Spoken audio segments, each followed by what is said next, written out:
Hola a todos, bienvenidos al curso de Física Fundamental 2. Mi nombre es Néstor Fabio Montoya. El tema de hoy es dinámica del movimiento armónico simple. Vamos a aplicar la segunda ley del movimiento de Newton al movimiento de una partícula que oscila con movimiento armónico simple, es decir, que tiene un movimiento oscilatorio periódico de amplitud constante. Recordemos que la segunda ley de Newton dice que la fuerza responsable del movimiento de una partícula es igual al producto de la masa por la aceleración. Dado que en el movimiento armónico simple la aceleración es igual a menos la frecuencia angular al cuadrado por la elongación, podemos escribir la fuerza como el producto menos la masa por la frecuencia angular al cuadrado por la elongación. La cantidad masa por frecuencia angular al cuadrado lo representaremos con el símbolo K. Con esta nueva constante, la fuerza responsable del movimiento armónico simple se puede escribir como menos K por X. Vemos que esta fuerza es una fuerza recuperadora, similar a las fuerzas elásticas que actúan en los resortes, como en el caso de la ley de Hooke.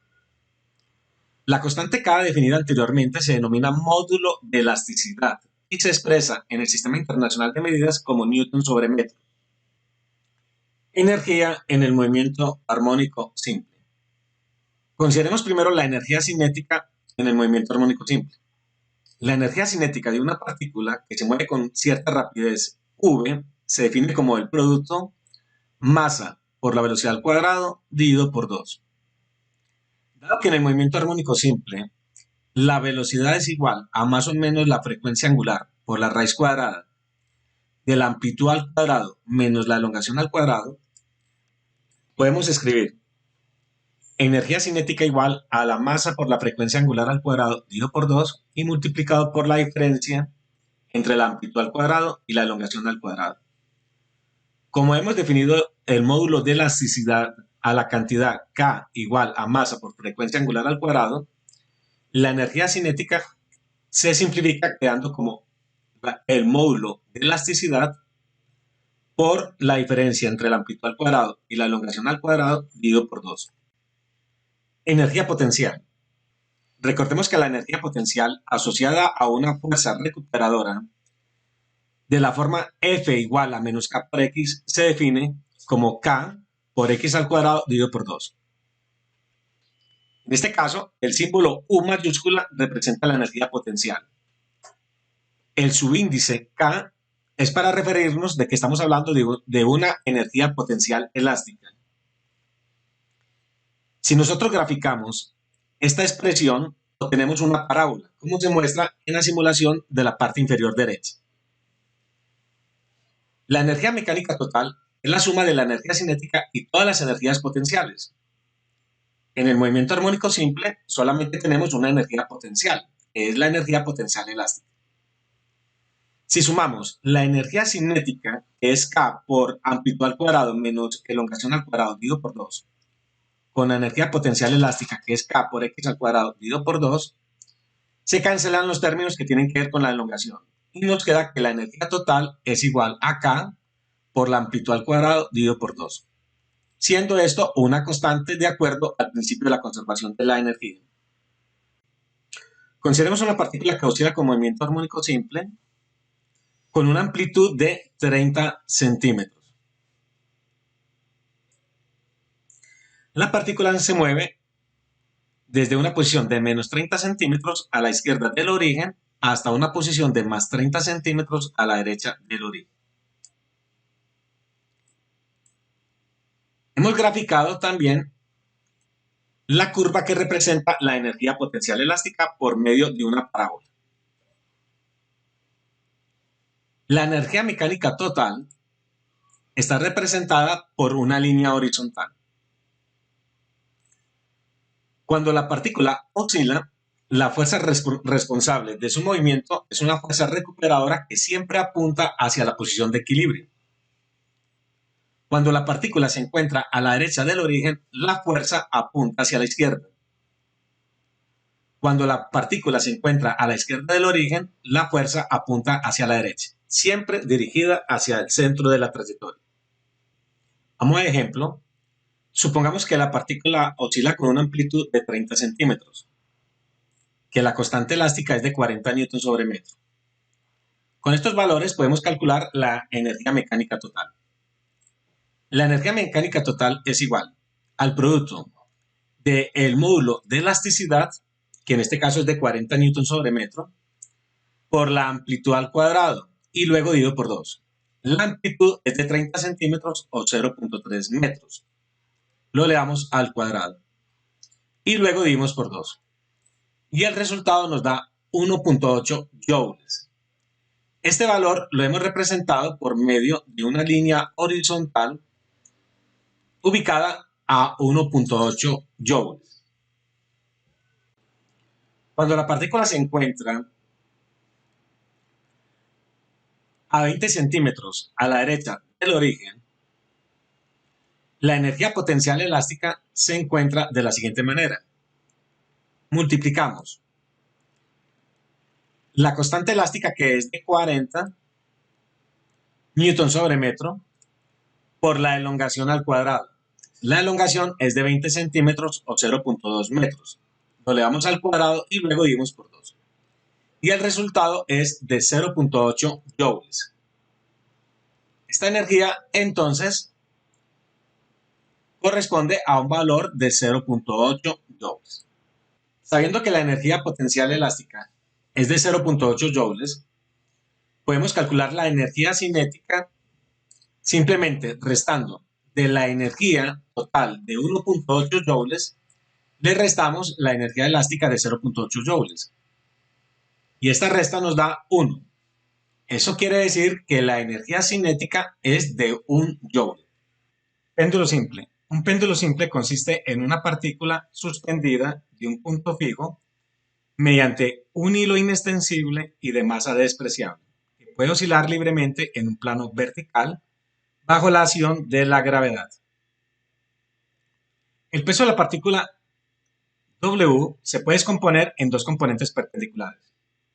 Una de ellas es la fuerza radial, que se opone a la tensión de la cuerda y cuyo valor es igual al peso mg por el coseno del ángulo θ. La otra componente es la fuerza tangencial, perpendicular a la tensión, y cuyo valor es igual al peso de la partícula por el seno del ángulo θ. La resultante de las fuerzas en la dirección radial debe ser igual a la fuerza centrípeta, que recordemos que es igual a la masa de la partícula por la velocidad al cuadrado sobre el radio de la circunferencia. Pero en este caso, el radio de la circunferencia es igual a la longitud de la cuerda. Es decir, la fuerza centrípeta debe ser igual a la tensión de la cuerda menos la componente de la fuerza radial. La fuerza radial es igual al producto del peso por el coseno del ángulo θ. Y la fuerza centrípeta es igual al producto de la masa por la velocidad al cuadrado sobre el radio de la cuerda, que es la longitud de ella misma. Conociendo el valor de la velocidad para cualquier ángulo θ, podemos calcular el valor de la tensión de la cuerda. Para esto, despejamos la tensión. La cantidad mg por coseno del ángulo θ que está restando a la tensión pasa para la derecha a sumar. Y nos queda que la tensión de la cuerda es igual al producto de mg por coseno del ángulo θ más la masa por la velocidad al cuadrado sobre la longitud. La tensión toma su valor máximo cuando la velocidad es máxima, y esto ocurre cuando la partícula pasa por la posición de equilibrio, es decir, por el punto más bajo de la cuerda. La fuerza resultante en la dirección tangencial es debida solamente a la componente tangencial del peso, es decir, a mg por seno del ángulo θ. De acuerdo a la segunda ley de Newton, debe ser igual al producto de la masa por la aceleración tangencial. El signo negativo se debe a que a la fuerza tangencial siempre se opone al movimiento de la partícula. Simplificando la fórmula anterior, podemos cancelar el factor común de la masa, que aparece en ambos lados de la ecuación, y nos queda que la aceleración tangencial es igual a menos la gravedad por el seno del ángulo θ. Además, cuando el ángulo θ es muy pequeño, podemos hacer la aproximación siguiente. Recordemos que el seno es igual al cateto opuesto sobre la hipotenusa. En la figura de la derecha, al cateto opuesto lo hemos llamado X. La hipotenusa es la longitud de la cuerda. Es decir, el seno del ángulo θ es igual a X sobre L. Con lo cual, la aceleración tangencial para el péndulo simple toma la siguiente forma. Aceleración tangencial es igual a menos la gravedad por X sobre L, que es el seno del ángulo θ. La fuerza tangencial también se simplifica tomando la siguiente forma. La fuerza tangencial es igual a la masa por la aceleración tangencial, es decir, menos la masa por gravedad por X sobre L. Como la masa, la gravedad y la longitud de la cuerda son constantes, las podemos representar con la letra K, que significa que es una constante. De esta manera nos queda que la fuerza tangencial es igual a menos K por X, siendo K igual a M por G sobre L. Al observar esta expresión de la fuerza, vemos que ella es una fuerza recuperadora, pues es proporcional al desplazamiento X y de signo contrario. Se concluye entonces que el movimiento de la partícula debe ser un movimiento armónico simple para pequeñas oscilaciones. Como hemos visto en el capítulo anterior del movimiento oscilatorio, que para un movimiento armónico simple, la constante llamada módulo de elasticidad es igual a la masa por la frecuencia angular al cuadrado, concluimos que K es igual, por un lado, mg sobre L y por el otro, masa por frecuencia angular al cuadrado. Podemos cancelar la masa que aparece en ambos lados de la ecuación. Y extraemos raíz cuadrada. Y nos queda que la frecuencia angular es igual a la raíz cuadrada de la gravedad sobre la longitud. El periodo de las oscilaciones del péndulo puede calcularse con la expresión siguiente. Periodo igual a 2pi sobre la frecuencia angular. Y como la frecuencia angular es la raíz cuadrada de la gravedad sobre la longitud, se concluye que el periodo de un péndulo simple para pequeñas oscilaciones, alrededor de 15 grados o menos, es igual a 2pi por la raíz cuadrada de la longitud sobre la gravedad. Esta fórmula puede utilizarse para calcular el valor de la aceleración de la gravedad en cualquier punto de la superficie terrestre.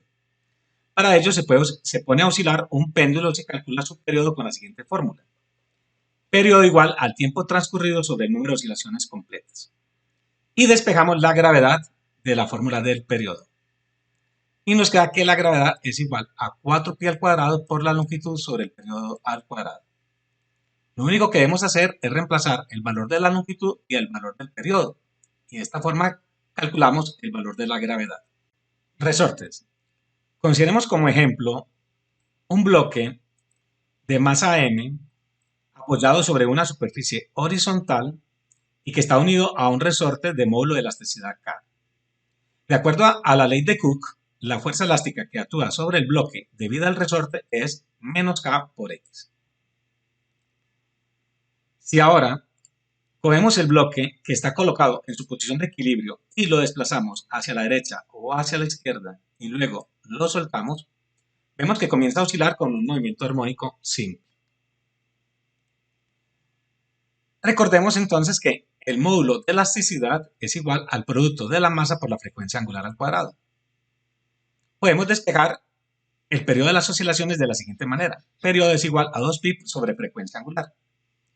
Y como la frecuencia angular es raíz cuadrada de K sobre M, nos queda que el periodo es 2pi raíz cuadrada de M sobre K. Esta fórmula nos sirve para calcular el módulo de elasticidad del resorte. Para eso despejamos K. Y obtenemos que K es igual a 4pi al cuadrado por la masa sobre el periodo al cuadrado. Lo que debemos hacer entonces es poner a oscilar el resorte, contar un número determinado de oscilaciones y contar el tiempo o medir el tiempo con un cronómetro y luego dividimos ese tiempo entre el número de oscilaciones completas. De esta forma calculamos el periodo. Y conociendo la masa del bloque, entonces calculamos el módulo de elasticidad.